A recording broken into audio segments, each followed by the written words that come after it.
Olá, eu sou Natália Coura, aqui do Comercial da Esparta, e estou junto com o Arthur Neme e o Felipe Vidal. Boa tarde. Ambos aqui gestores da nossa frente de renda fixa, e a gente vai falar agora sobre os resultados do ano de 2023.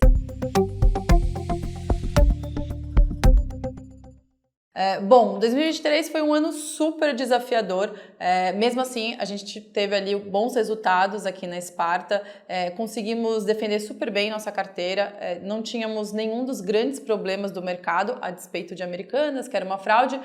Acho que um grande ganho foi não ter Light no portfólio e fechamos o ano com 10 bilhões de patrimônio e ainda de quebra um prêmio da FGV como melhor gestora de renda fixa, do nicho de renda fixa.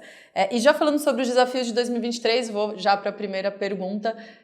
De fato, 2023 foi um ano bastante desafiador, tiveram muitos eventos de crédito, foi um ruído muito grande no mercado.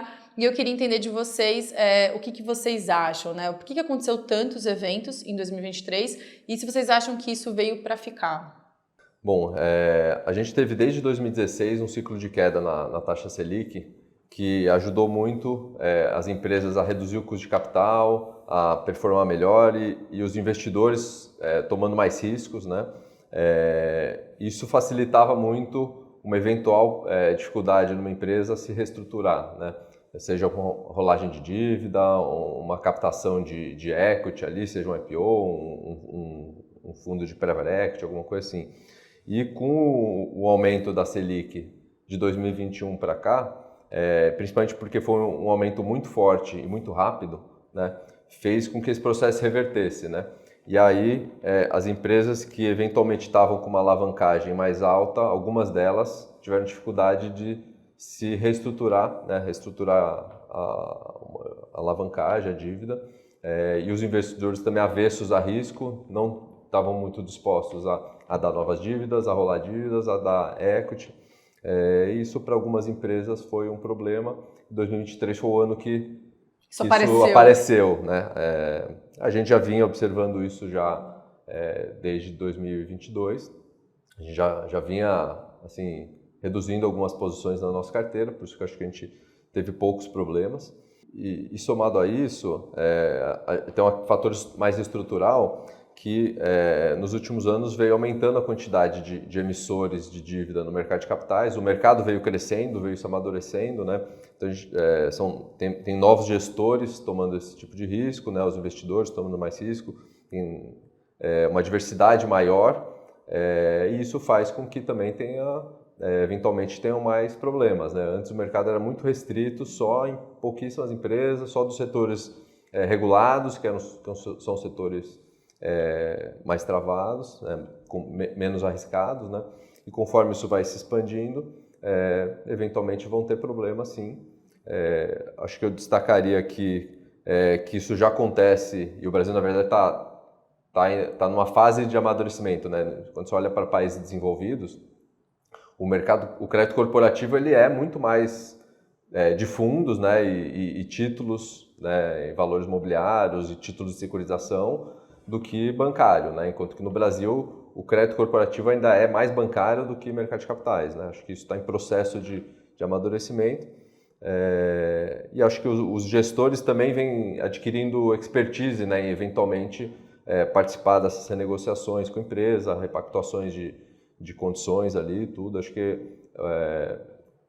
isso vem melhorando bastante aí nos últimos anos. A gente acredita que esse processo deve continuar. Assim. Só para complementar, assim, em 2015, 2016, quando o juro estava bastante alto, esses problemas de crédito eles existiam, mas como o Arthur comentou, o mercado era muito mais restrito a empresas de setores não cíclicos, e acabava que todos esses problemas eles não estavam no mercado, eles ficavam muito concentrados nos bancos. E aí com esse amadurecimento do mercado, vai tendo inerentemente empresas mais cíclicas que acessam esse mercado, e acho que é natural que isso aconteça conforme o mercado vai crescendo. E isso se traduz em uma gama maior de retornos, de estratégias, de fundos que operam esses ativos. Então pode ter aumento de volatilidade. Acho que é uma questão mais estrutural e que ainda tem muito para ser desenvolvida no futuro. Legal, então olhando para frente, pelo menos pensando ali no curto prazo, por questões conjunturais a gente deve ver menos esses eventos e por questões estruturais talvez isso seja um negócio que veio para ficar, mas que tem um lado todo positivo também, porque aumenta muito a gama do que vocês têm ali para avaliar e colocar na carteira. E aí até já puxando a segunda questão, que eu queria entender de vocês, o que foi mais desafiador para o ano de 2023? Fazer a gestão de liquidez ou a gestão de crédito das nossas carteiras? Olha, eu diria que para a gente aqui, Sparta, a gestão de crédito ela foi muito mais difícil esse ano. E não que a gestão de liquidez não tenha sido um problema, é claro que a gente também teve um volume de resgate, mas a gente, há uns 5 anos mais ou menos, a gente tomou um rumo de tentar diversificar ao máximo nossas estratégias, a quantidade de estratégias, o público-alvo dos fundos, o prazo dos nossos fundos a gente procura sempre alongar. Agora a gente está com fundos listados que dão um conforto grande na questão da liquidez. Os exclusivos Até benchmark também.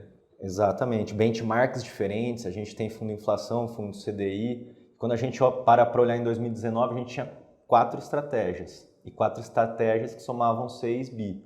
Hoje a gente tem 22 estratégias diferentes e somam 10 bilhões de reais. Então a gente está muito mais pulverizado e tem um controle melhor do nosso passivo. E mesmo com toda essa venda que teve no mercado secundário, a gente fazer mais compras do que vendas no primeiro semestre. Quando tudo estava naquela reprecificação, a gente conseguiu mais comprar do que vendeu. Então a gente oxigenou bastante nossa carteira, fez uma boa gestão de liquidez. E aí, em relação ao risco de crédito, a gente aumentou a frequência de revisão de rating, a gente teve alguns rebaixamentos internos de rating, a gente aumentou o número de analistas esse ano, a gente aumentou a frequência que a gente olhava as mesmas empresas, então fizemos uma análise bem minuciosa para procurar sair dos casos que pudessem vir a ter problema, e a gente zerou algumas posições, alguns ativos inclusive se recuperaram depois, mas assim, na gestão de crédito não tem problema, né? Se você está com dúvida, a gente gosta de pecar pelo excesso e sair da posição antes que possa vir a ter algum tipo de problema. E você tocou até num ponto importante, a gente enfatiza muito isso, que vocês têm uma equipe muito grande, né? A nossa equipe ali de crédito é composta por vocês dois e mais 11 analistas, né? Então isso foi super importante para esse momento, né? E você citou que vocês fizeram ali uma oxigenação na carteira, por todos esses fatores ali, possibilitou que a gente conseguisse trabalhar bem com os nossos portfólios. O que vocês mudaram ao longo de 2023, né? Até pensando em mix de rating também. Quando a gente olha uma foto de final de 22 com final de 23, o mix de rating ele não teve tanta alteração, mas na hora que a gente buscava comprar um ativo no secundário, a gente buscava ratings mais elevados e com durations mais longas. Mas o mix de rating ele não teve tanta alteração por conta mais dos rebaixamentos de rating de ativos que a gente já tinha aqui dentro. E aí rebaixamento nosso, né? Rebaixamento nosso, exatamente. Se a gente olhar, comparar uma foto do rating de agência que a gente tinha em 2022 contra o fim de 23, aí sim a nossa carteira vai estar no mix de rating mais conservador. E em relação a nível de oxigenação da carteira, a gente gosta de medir pelo quanto que a gente compra em relação ao patrimônio líquido médio do fundo. Vou pegar o Sparta Top como exemplo, nos outros fundos deve ser mais ou menos a mesma coisa, mas a gente oxigenou 75% da carteira, sendo 15% no primário e 60% no secundário. Bom, já pulando para a parte do primário, que também é importante para a gente conseguir sustentar o carrego das nossas estratégias, como que foi o mercado primário em 2023 e o que vocês esperam para 2024 também? Então, por conta dos eventos de crédito que tiveram no começo de 2023, o primário ele naturalmente ficou mais fraco, foi mais fraco no primeiro semestre e ao longo do segundo semestre ele foi se recuperando. O segundo semestre foi bom, teve até meses recorde de emissão de debêntures. E para 2024 a gente está enxergando um mercado bem aquecido, por conta, em parte, porque 2023 foi fraco, né? Então empresas que esperavam ter feito alguma rolagem de dívida ao longo de 2023 não tiveram essa oportunidade, isso foi postergado para 2024, então 2024 tem bastante dívida para ser rolada das empresas. E acho que até pelo ciclo de política monetária, né? Enquanto você estava com a Selic em alta, você está restringindo alocações de capital, você está tentando desacelerar as coisas, né?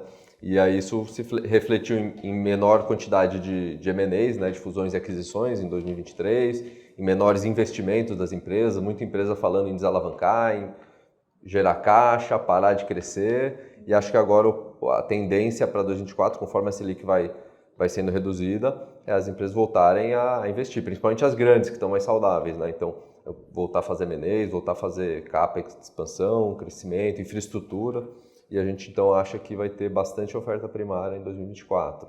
Isso é muito bom, porque a gente está vendo uma demanda maior pela classe de crédito privado por parte dos investidores, né, no rebalanceamento de portfólio que eles vão fazer. Eu acho que tende a ser assim em ciclos de corte de juros, né, até um determinado nível. Foi o que a gente viu em 2018, né, quando você iniciou um corte de juro, ficou ali na casa dos 7%, 8%, teve uma demanda muito grande por crédito privado.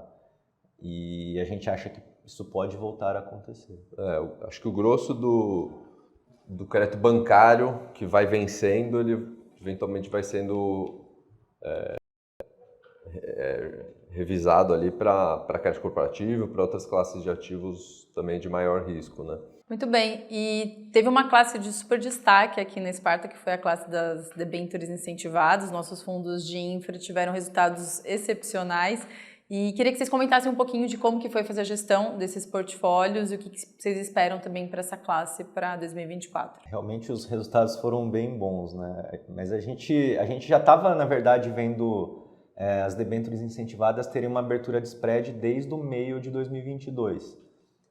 Então, no início do ano, elas já estavam desvalorizadas, então elas já estavam com preços atrativos. Tanto é que a gente já estava, inclusive, começando a comprar debêntures incentivadas para os fundos não isentos, inclusive.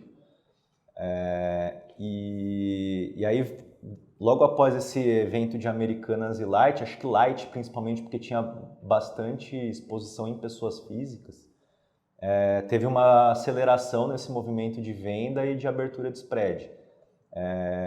E ali naquele momento, a gente tinha acabado de fazer a oferta dos fundos listados, então a gente estava com bastante caixa para comprar nos fundos listados, e nos fundos de debêntures incentivadas abertos, a gente fez um movimento de alongar ao máximo a nossa duration, então a gente focou a compra em ativo bem longo mesmo, para tentar pegar o movimento de volta, e utilizou a alavancagem para aumentar ainda mais a exposição na classe de debêntures incentivadas. Então, a nossa exposição, que ela gira em torno de 90% em debêntures incentivadas, ela foi para 120%, e a nossa duration saiu de 4 para 6 anos. E aí, conforme o spread foi fechando, a gente chegou a comprar ativo AAA de nomes muito óbvios, tipo Energisa, Eletrobras, na casa de 200 pontos. E hoje esses papéis negociam a 60, 70 pontos. Então, conforme foi tendo esse fechamento, a gente foi desmontando a alavancagem, desfazendo a alavancagem. Hoje em dia não tem alavancagem. Hoje em dia ele já não está mais alavancado, acho que a alavancagem é algo mais oportunístico, né? Ali a gente sentiu confiança para fazer, fez, e hoje a duration do fundo já está muito mais em linha com o que foi a média histórica dele, que é em torno de 4 anos. E o fundo está rodando novamente na casa de 90% de alocação. E aí, então, para frente, é buscar a meta desses fundos? Eu acho que o preço hoje ele ainda está... Ele não está um super compra como estava... Fevereiro, março. Exatamente, como estava no começo do ano, mas ele ainda está num preço que a gente tem um certo conforto em falar que muito provavelmente vai bater a meta. Muito bom. E você vai falar alguma coisa? Não, além disso, acho que para 2024 a gente está vendo um movimento que pode favorecer bastante essa classe de debêntures incentivadas e de papéis isentos de modo geral, que é por conta dessa mudança na tributação dos fundos exclusivos, né? Os fundos exclusivos eles passam a ter come-cotas agora em 2024, e isso permite, né, que os cotistas desse fundo eles rebalanceiem esse capital, que não fica mais travado ali por conta do imposto a pagar, ele já vai ter pago mesmo, ele ganha flexibilidade de mexer esse capital, ele pode realocar, e dado que agora o fundo exclusivo tem um come-cotas, ele não tem mais um incentivo fiscal como tinha antes, esse investidor eventualmente vai rebalancear buscando alguma coisa com incentivo fiscal, né? E os títulos isentos, eles, ainda que o Felipe comentou que eles não estão assim distorcidos em relação à média histórica, mas o retorno que ele entrega livre de impostos é superior aos ativos não isentos, né? Detidos por uma pessoa física que não tem nenhum benefício fiscal, né? Então O bolso pode aumentar, né? A gente acha que pode ter um movimento forte de compra desses ativos, que daí pode ter uma valorização neles. Só que em contrapartida tem o que o Arthur comentou ali, né? O ciclo baixo de juros ele favorece novos investimentos, obras de infraestrutura, que seriam o lado da oferta de ativos que também, com certeza, vai seguir firme para estabilizar o preço. Boa. E aí, já entrando na parte do indexador, bom, o CDI, a gente comentou ali, estamos nesse ciclo de queda de juros. A gente usa o IMAB5 para os nossos fundos de inflação. O IMAB5 esse ano entregou um resultado ali abaixo do CDI, até porque a inflação veio menor do que era esperado. O que vocês esperam para o IMAB5 em 2024? No início de 2023, a gente tinha uma inflação implícita para esse ano na casa de 6%. E a inflação realizada foi da ordem de 4,5%. Então, esses 150 bips, na verdade, o investidor que comprou inflação curta, ele perdeu esses 150 bips. O IMAB5 underperformou em 80. Então, se de fato a underperformance dele foi por conta de uma surpresa negativa de inflação. Olhando para 2024, a gente já parte de um cenário em que a inflação implícita para o ano, dadas as curvas de juros, e inclusive o boletim Focus também está bastante em linha com a implícita, é da ordem de 4%. Então, ter surpresas negativas de inflação, com uma inflação que já parte de 4%, é mais difícil do que quando ela parte de 6%. E somado a isso, tem o fato de que em ciclos de corte de juros, o IMAB5 ele tende a performar o CDI, ele tende a performar melhor que o CDI. Então a gente acha que é um bom investimento para o ano de 2024. Legal. Já quando a gente olha para o IMAB, né, que é um indexador das NTNBs mais longas, a inflação implícita dele está mais alta, ela está mais perto de 5%. Então, ainda que ele possa ter essa duration mais longa, que se tiver um fechamento de cupom dá um ganho, se não tiver surpresa inflacionária, acho que ele perde. Então, a gente gosta bastante do IMAB5 para esse ano. Acho que todo mundo já percebeu. A gente gosta bastante do IMAB5.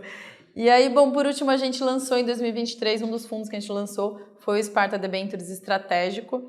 É um fundo que se propõe a ficar pré-fixado nos ciclos de queda de juros. E eu queria que vocês falassem um pouquinho dele também. Bom, como o nome sugere, né, ele é um fundo de debêntures incentivadas, ele tem uma carteira muito parecida com os outros fundos de debêntures incentivadas que a gente tem. Ele carrega também a isenção fiscal, é muito parecido do outro fundo, mas ele tem uma componente de risco adicional, que é o IDKA pré-2 anos em momentos onde está havendo corte de juros. O IDKA pré-2 anos, né, seria uma pré-constante maturity, então ele sempre vai ter 2 anos de duration pré-fixado. Em momentos de alta de juros, a gente transforma o fundo em CDI. Então é como se a gente estivesse fazendo ali uma gestão para o investidor no sentido de que quando o juro está caindo, ele está pré-fixado, e quando o juro está subindo, ele está pós-fixado. A gente fez ali um backtest E essa estratégia consegue agregar um retorno interessante para o investidor. Inclusive esse ano ele está ali com um retorno um pouco acima de 18%, ainda não fez nem 12 meses de histórico, começou em março de 2023, então de fato pode ser uma boa alternativa também. Ele começou em março, desde março o IDK, se eu não me engano, ele rendeu uns 13% e o fundo rendeu uns 19%, então 13% seria o rendimento do indexador, do benchmark, e o adicional foi o que ele conseguiu agregar ali na gestão das debêntures incentivadas. Muito bom, muito obrigada pelas explicações. Desejamos a vocês um ótimo 2024 e até o próximo vídeo. Até mais. Até mais, obrigado.